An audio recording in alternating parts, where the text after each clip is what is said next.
Good afternoon, everyone. Thank you so much for being here. I'm Nancy Seligson. I'm the supervisor of the town of Mamaroneck, and I thank you all for joining us. That was the microphone making a weird sound. With me today from the town board, I think I better stand back here, is Deputy Supervisor Jane Elkanini, Councilwoman Abby Katz, Sabrina Fiddleman, and Councilman Jeff King. I'm very happy that they are able to join us today. We also have from the Village of Larchmont, Sarah Bauer, trustee, Malcolm Froman, trustee, and Peter Finelli, trustee, also known as Bubba though. And we have Mayor Lorraine Walsh, who's going to be speaking later on.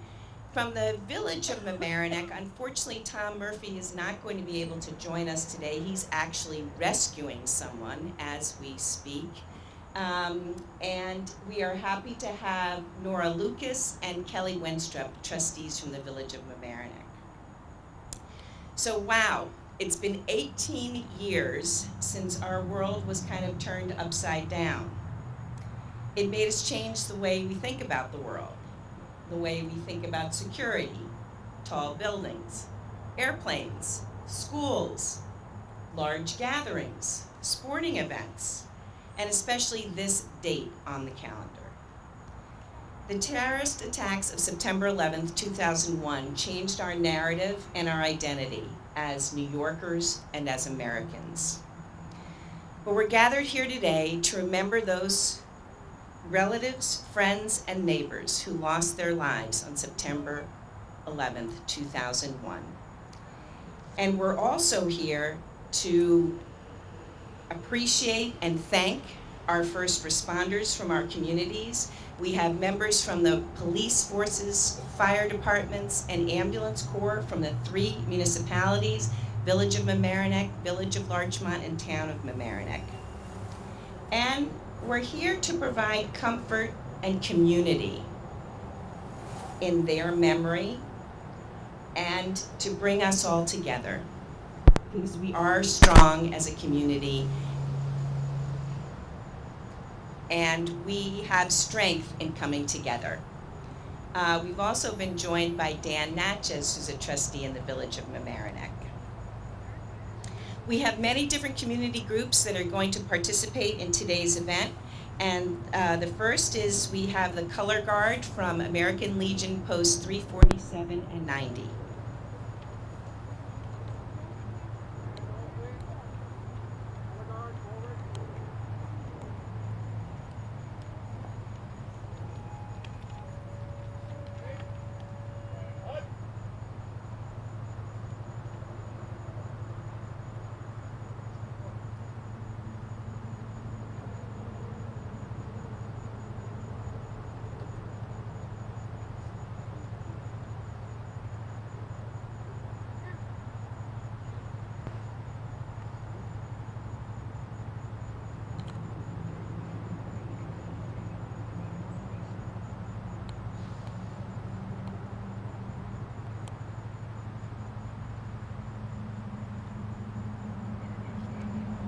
Thank you, Commander Bill Goodenough and Richard Cantor. Next, we will have the Pledge of Allegiance by the Boy Scouts of America, Troop 4, Larchmont.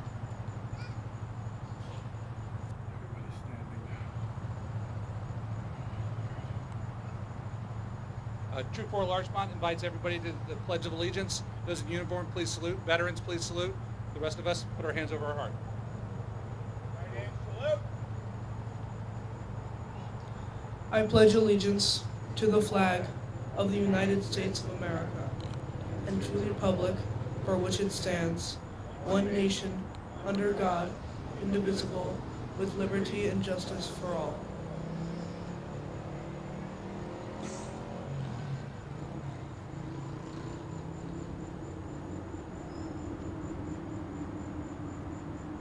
Thank you, Boy Scouts. And I will just mention that Trustee Carol Casaza Herman from the Village of Larchmont has joined us as well. I'd like to invite the Reverend Carol Gadsden to give us the invocation. She's from the St. Thomas Episcopal Church, and thank you for joining us. Let us pray. Merciful and loving Creator, today we remember the terrible moments when those who made claims in your name, those who acted to seek power rather than submit to yours, and in doing so unleashed death, devastation, and fear through an unconscionable and unspeakable act of terrorism that destroyed families and shattered hopes and dreams. As we gather here to remember the 12 members of Larchmont and Mamaroneck, along with the nearly 3,000 others who died that morning, and for the first responders who have died since that day, we call on you, Creator of us all, not only to remind us, but to remind us to use the gifts you have given us, to create, not destroy, to love, not hate, to build, not tear down, to unite, not divide, to speak in truth and love, not in deceit and disregard, to seek restorative justice, not revenge. Cause us to be people of peace. Empower us to reach out to the stranger, those different from us, to see you in each person. Guide us to respond with welcome and not suspicion. Bind up in love the hearts that still mourn, that are broken, whose joy has been stolen. Console your people in their grief. Let them know your continued presence and care, and give them comfort and hope. But most importantly, may we be reminded it is our task as your people to build a world that is a place of shalom, salam, and peace. In your loving name, we do pray this. Amen.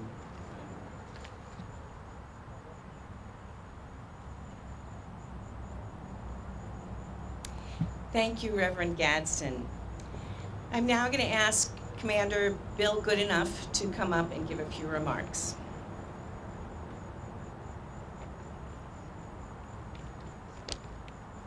Good evening. Thank you, Supervisor Seligson, and for organizing these observances. I am Bill Goodenough, Commander at American Legion Post 90 in Mamaroneck. I am here with Legionnaires from Post 90 and with Legionnaires from Post 347 in Larchmont. Al Bender, Commander.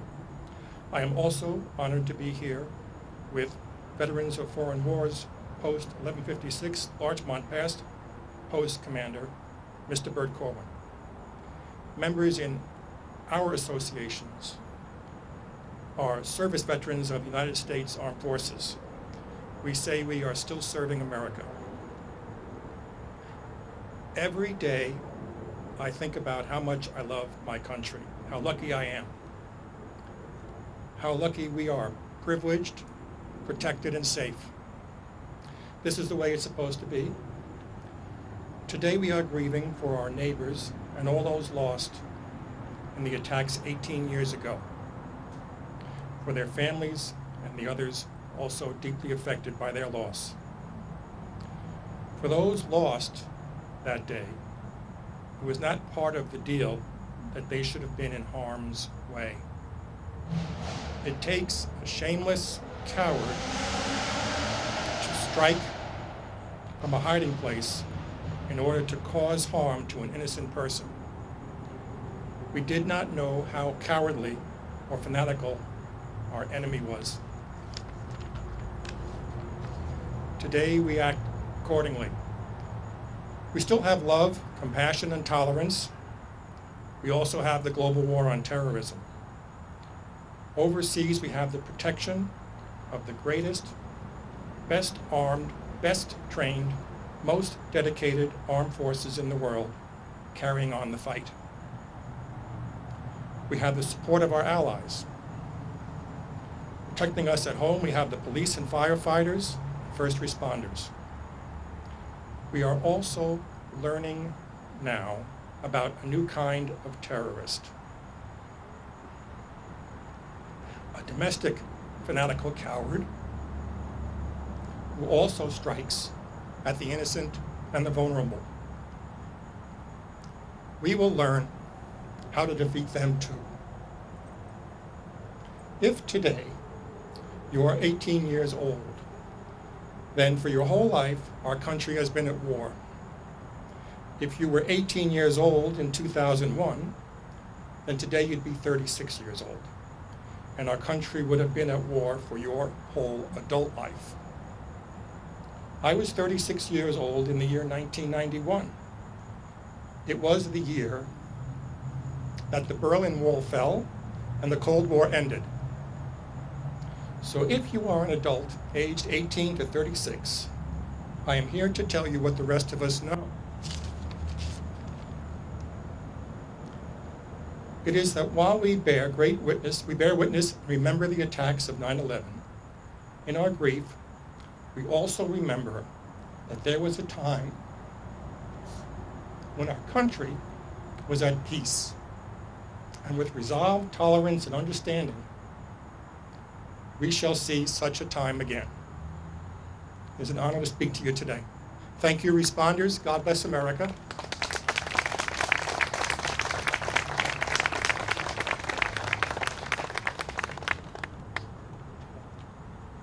Thank you, Commander Bell.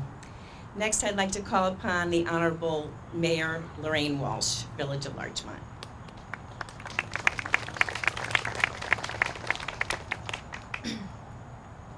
Thank you. Before I go into my prepared remarks, I want to thank all of the service members and first responders who are here today for their continuing service to the community and to our country. Over the past week or so, I found myself talking to people about the approaching anniversary. One friend said, after 18 years, it's still raw. And another said she still cannot talk about that day without tears. And it's true, 18 years, and it's still so heavy on our hearts. Such a brutal act, an awful manifestation of the demonization of the other. Because on that day, September 11th, we were the other, by virtue of our geographic location, our identity as Americans, some amorphous construct devised by the terrorists to dehumanize us, allowing them to justify and glorify their actions. In their eyes, we had been stripped of the bountiful variety of human expression. We were not parents, children, artists, business owners, athletes. We were simply the evil ones, not worthy beneficiaries of their God's care. But also on that day, and in the weeks after, we heard stories of compassion and sacrifice. We came together and consoled each other in our pain. We helped each other, we volunteered, donated blood, raised money. And it wasn't just Americans, people from all over the world joined with us. Physics tells us that for every action, there is an equal and opposite reaction. The terrorists' action was to deny our common humanity, and our reaction was to affirm it. I am reminded of the story of Ada Dolch, a principal of a school near the World Trade Center who lost her sister on 9/11. Ms. Dolch could have chosen to experience her loss through hate, demonizing all Afghan people or all Muslims. Instead, she chose to recognize our shared human values, and as a person who believed in the importance of education, helped to build a school in Afghanistan, which she dedicated to the memory of her sister. She brought together volunteers, students, and citizens from different countries and cultures to make a difference in the lives of young people living in a place that had been ravaged by war. It is fitting that this day has become not only a time to remember those who were killed, but a day dedicated to volunteer service. For it is through service that we nurture understanding and create relationships, reaffirming that we have more in common than not. And with this truth in our hearts, we become the opposing force to their message of the other. What better tribute can we offer? Thank you.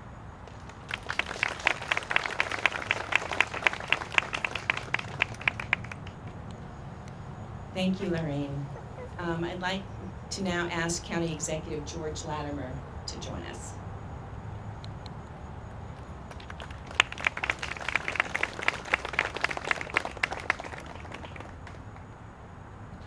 I've had the unique privilege of being an elected official representing this community for every one of these 18 years. And at every one of these ceremonies, as I come, I try to think of what could I possibly say that would add to the moment, for which really words never suffice. And all of us in public office, when given the opportunity to share something, we try to figure out what is the message. Mayor Walsh's message was a terrific message in terms of where we are, as was Bill's geopolitically. I try to personalize it, and I try to think of the people that died that day, some of whom I knew, some of whom you knew, some of whom lived in this community or in a neighboring community, people we worked with. And I think back on an experience I had when I was very young. It may not seem like it connects, but I'll try to make it connect for you. I was 12, 13 years old, growing up in my parents' house, and I was taking, amongst the many courses I had in what I guess you'd call middle school in those days, was algebra. And I wasn't particularly good at algebra. And so our algebra teacher made it a practice of giving us a test quiz every Friday, every single Friday. Now, you remember when you were a kid, and there are some kids amongst us, Thursday night is almost like Friday. You know, it's almost Saturday, it's almost the weekend. The last thing you want to do on Thursday night is to study for a test. You want to kind of get Friday through and start the weekend, right? Most of us do. And so, like most 12, 13-year-olds, mature that I was doing my homework, studying on the kitchen table, and I was moping. I had my head in my hands, and I had this kind of sad look on my face like, woe is me, how bad is life? You know, at that point in time in my life, I didn't really realize that my mother and father had been through the Depression and World War II, and they weren't really into my sacrifice of having to go to school. But be that as it may, my father walks in the room, and he was a tough old bird. You know, he was not going to put his arms around me and make me feel good about myself. He wanted me to be a man. And so he pounded the table, he looked at me, he says, "What are you moping about?" And I said, "Well, I have to have a test every Friday." He said, "Test once Fridays?" He said, "When you're a man, you're going to get tested every day. Study that." And he scared me pretty good. I thought he was going to hit me. He didn't. Thank God he didn't hit me. But his words I have never, ever forgotten, that you are tested every day, and so in ways large and small. You know, you're tested formally, you know, if you have to, go into college, you just get your SAT scores. If you're going to law school, your LSATs, when you sit for the law boards, which I didn't do any of those things. But there's testing when you come home from the hospital with your first child and you look at your spouse and you go, "My God, how are we going to raise this kid?" That's a test. You know, it's a test to try to figure out what we've learned over the years. The first time you're behind the wheel of a car driving on the New England Thruway. You've got your driver's license, but you haven't been on the Thruway yet. And there's tests of all kinds in life. 9/11, we talk about what happened with terrorism that day, how we protect ourselves against terrorism, the geopolitical situations. But what I think it is, I think it's an example of the great test that we all face. And those of us who are here today, we haven't faced that test. We'll turn to the rabbis and the reverends amongst us to help us understand how to deal with that in our head. But the names on that plaque, the people that you remember or I remember, they faced the test that day. And the test is, how are you going to handle your last moment of life on this planet?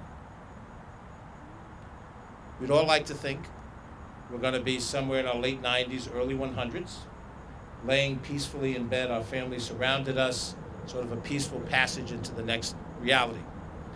But it doesn't happen that way necessarily. Maybe for a few it does. For most of us, it will come at a time and under circumstances that we don't expect.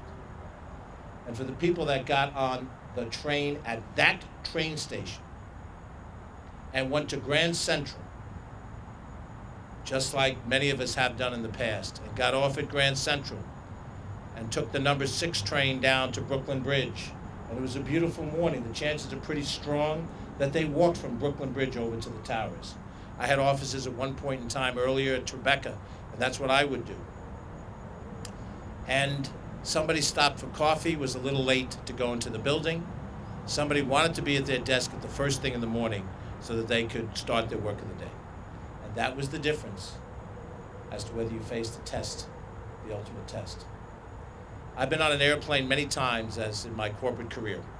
I was in my 30s and 40s, I traveled extensively.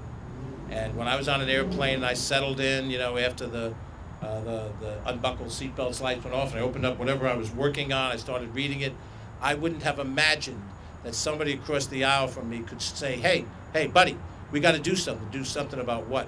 We have to go into that cockpit. The people inside that cockpit are going to cry, what are you talking about? And that in that moment, you'd face your own death, and you'd face whether inside of you had the bravery. You could meet the test. Our first responders who are here have been tested and tested again. They're tested in ways we're not as civilians, and they are both trained and capable of putting themselves in harm's way for our benefit. They do it all the time. Whenever there's a fire, whenever there's some police action, or whether one of us are ill and the EMS people have to come and try to make sure we stay alive. But even with that testing, the men who went up that tower with 60-pound packs, and they went up to try to, people coming down, they were going to go up to figure out how they could get more people out. They had to know what they were facing and how awful it was.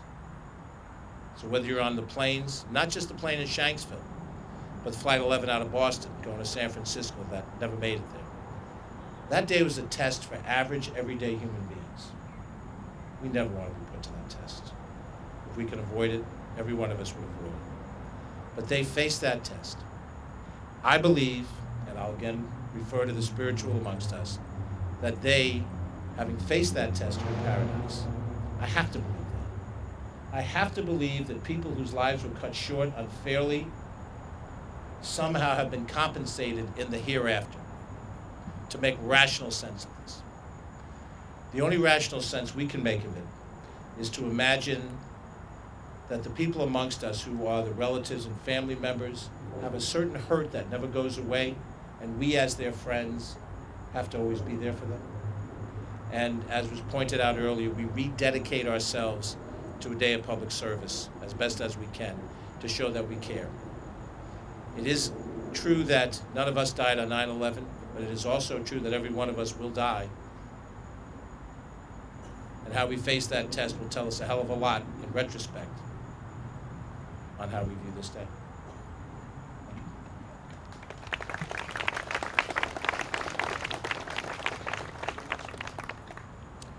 Thank you, George. Now I'd like to invite the Honorable Shelley Mayer, our state senator.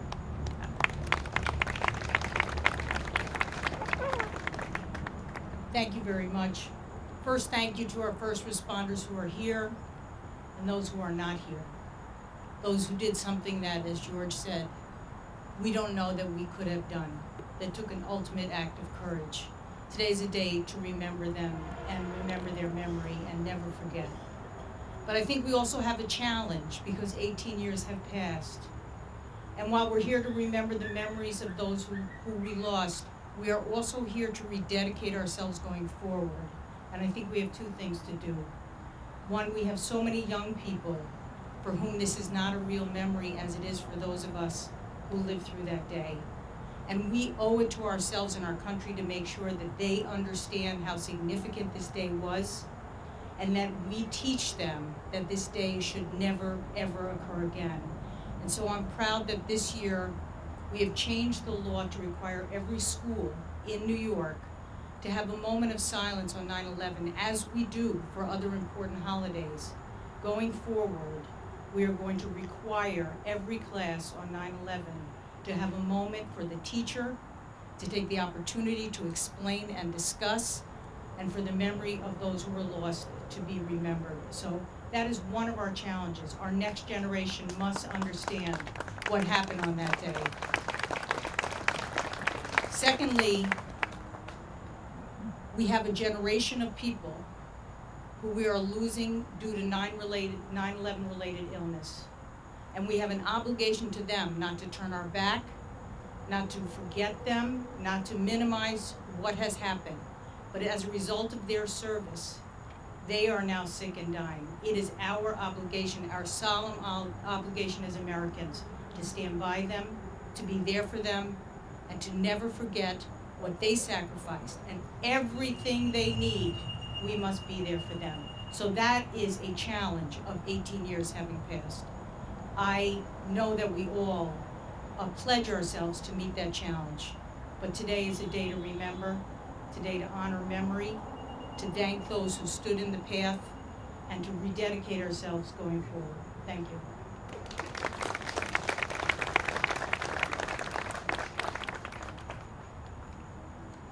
Thank you, Shelley. Steve Otis, our assemblyman, sent his regrets. He has a simultaneous event in Rye with folks, and so unlike George, he can't be in two places at once. But I'd like to move on now to County Legislator Catherine Parker.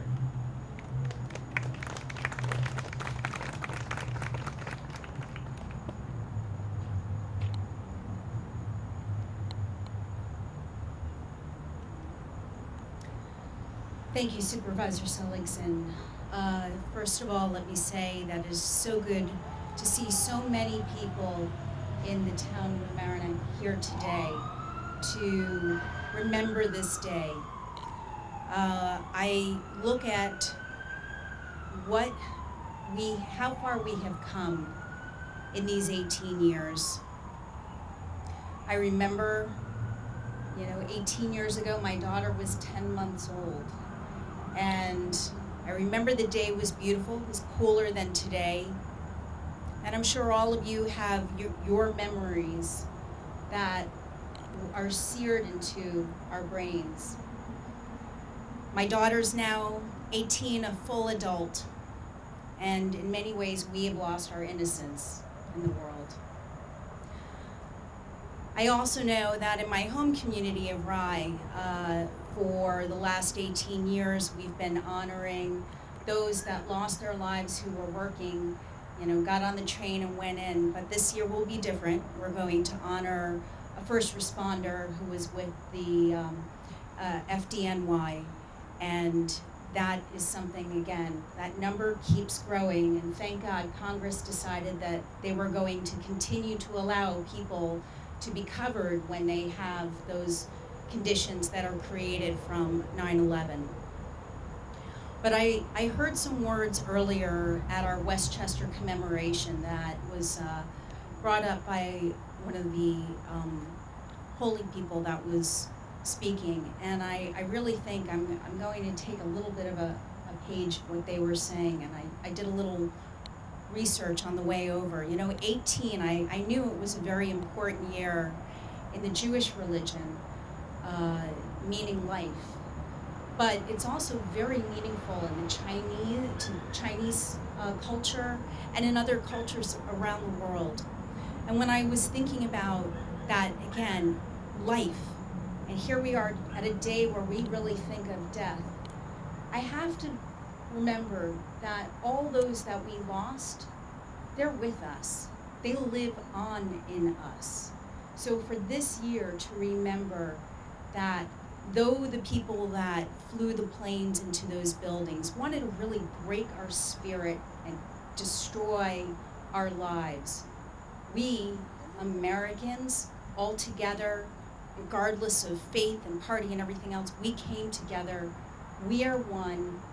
The memory of those that we lost will never be forgotten, and they live on with us. Thank you.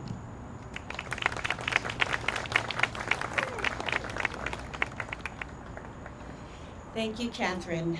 Now I invite the Boy Scouts, and I believe a Girl Scout's going to join us as well to read the names of those that in our community that were lost on September 11th, 2001.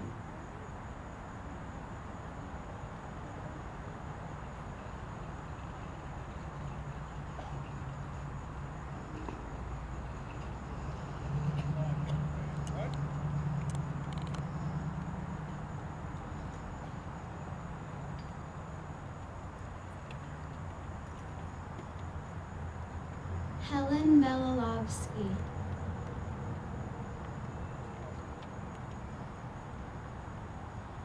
J. Howard Bolton Jr.,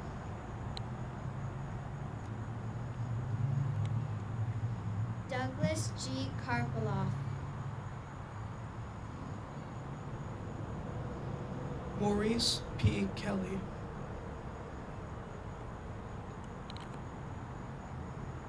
Helen Crossan Kittle,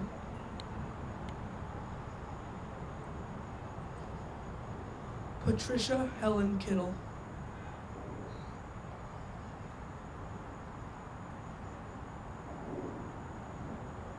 Frank J. Kestner,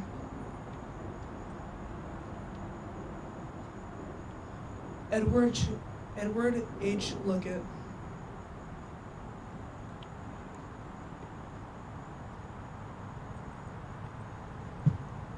John T. Mackerlane Jr.,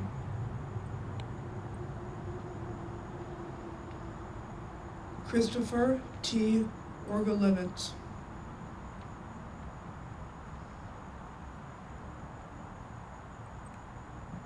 John A. Rayo,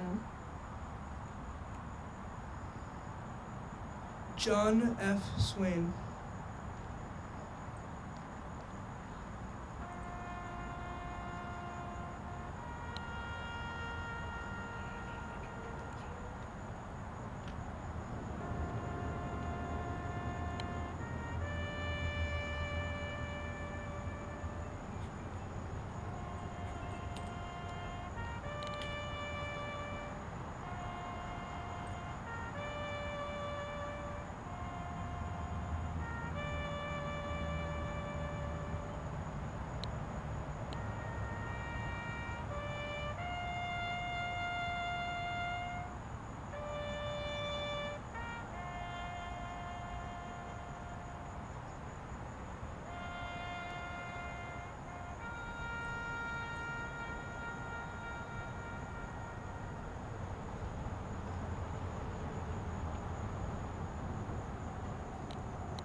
Thank you, Boy Scouts and Girl Scouts. You did a great job.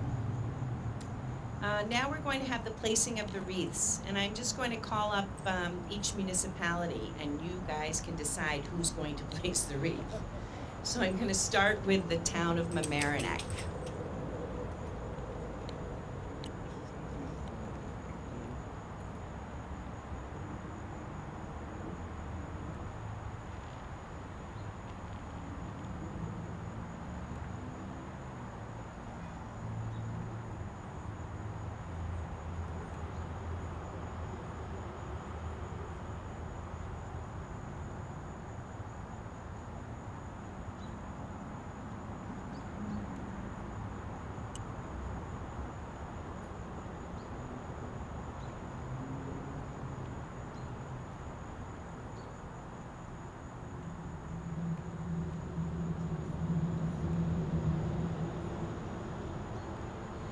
Village of Larchmont.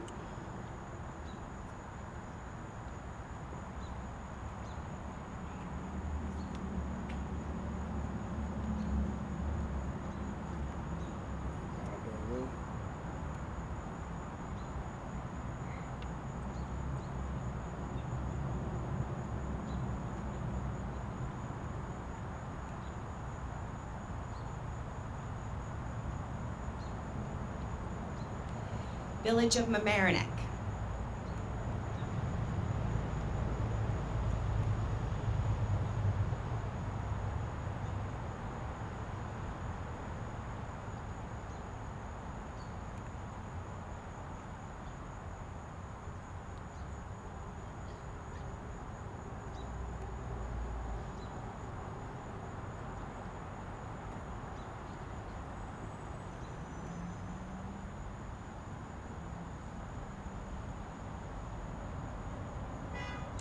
The veterans organizations.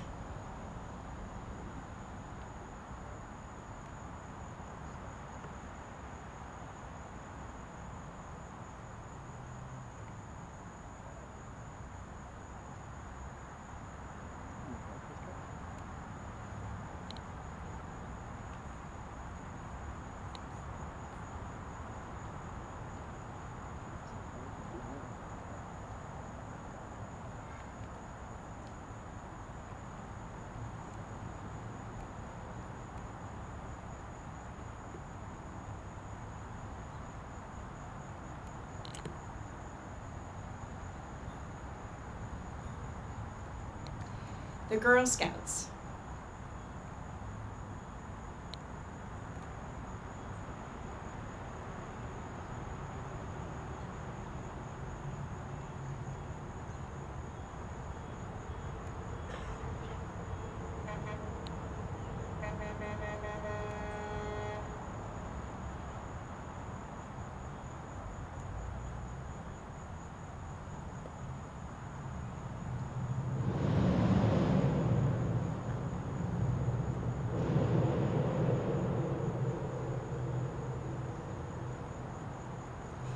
Thank you. Now we're all going to sing God Bless America, led by the Girl Scouts.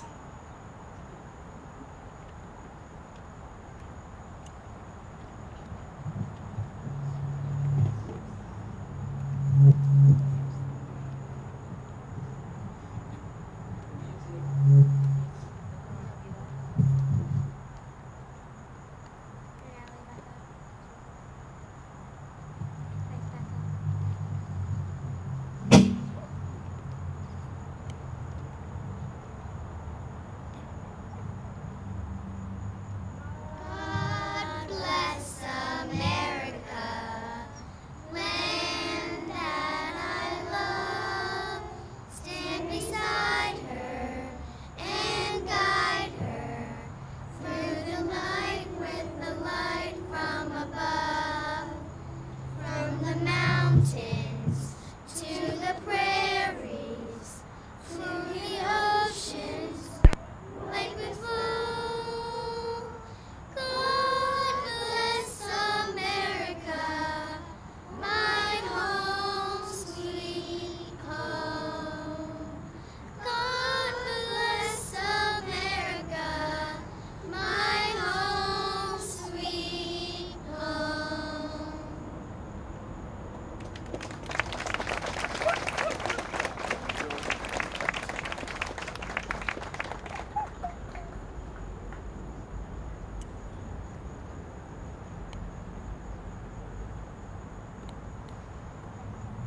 I'd like to invite Rabbi Jeff Zirkman to give the benediction.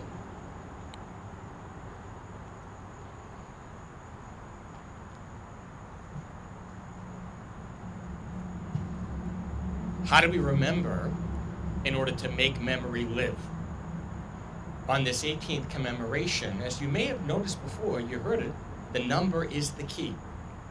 Since every number has a corresponding letter in Hebrew, 18 is the word for life. What did Jews say, after all, when they raise a glass in celebration or even in blessed memory? L'chaim. But here's the secret. It doesn't mean life. L'chaim is a plural word. It means to lives. For our lives only find fulfillment when they are lived in connection to and in support of one another. We lost far too many lives on 9/11. Senseless, vengeful hate fueled those plants. But on this 18th, our spirits will not be silenced. And so we raise a glass to those unfinished lives. Not alone by remembering them with love, but by pledging. L'chaim. Let our connection to one another be for kindness. L'chaim. Let our support of the stranger be with open hand and outreaching heart. L'chaim. Let our commitment to justice and freedom be a clarion call. L'chaim. And let our love for country compel us to build bridges of understanding, a love celebrating the dignity of difference, a love upholding the truths that remain self-evident, a love so powerful, so precious, it makes memory live by renewing our hope. So with the Holy One guiding, may it be. Amen.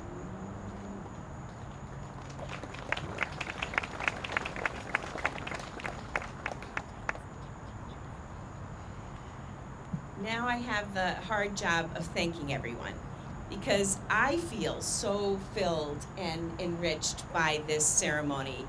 And I hope everyone else does in the community, that we do have so much love here, that we have so much dedication and commitment, that we have such incredible speakers, such thoughtful leaders, such incredible kids who couldn't be any cuter. I'm sorry.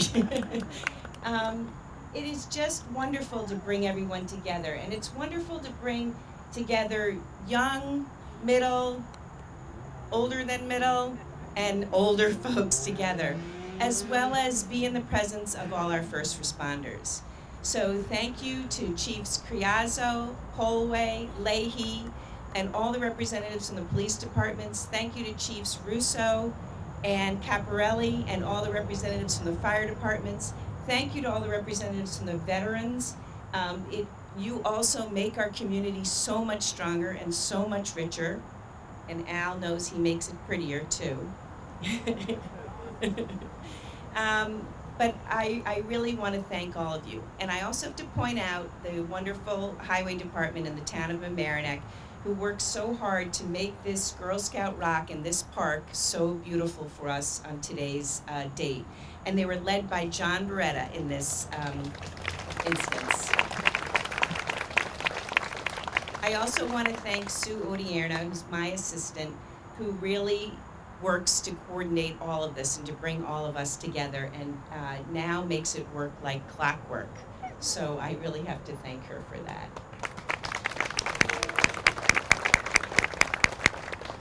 So again, let's feel good about our community. Let's rejoice in the love and lives and spirit that we have in our community. And let's do it in the name of those that we lost. And remember that we are strong, even though we have had such loss. Thank you.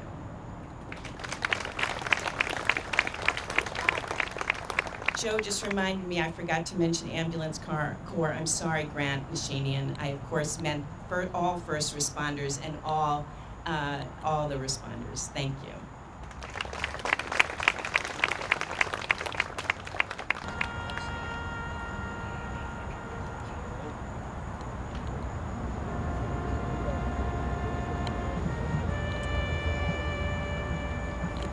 Sing if you want.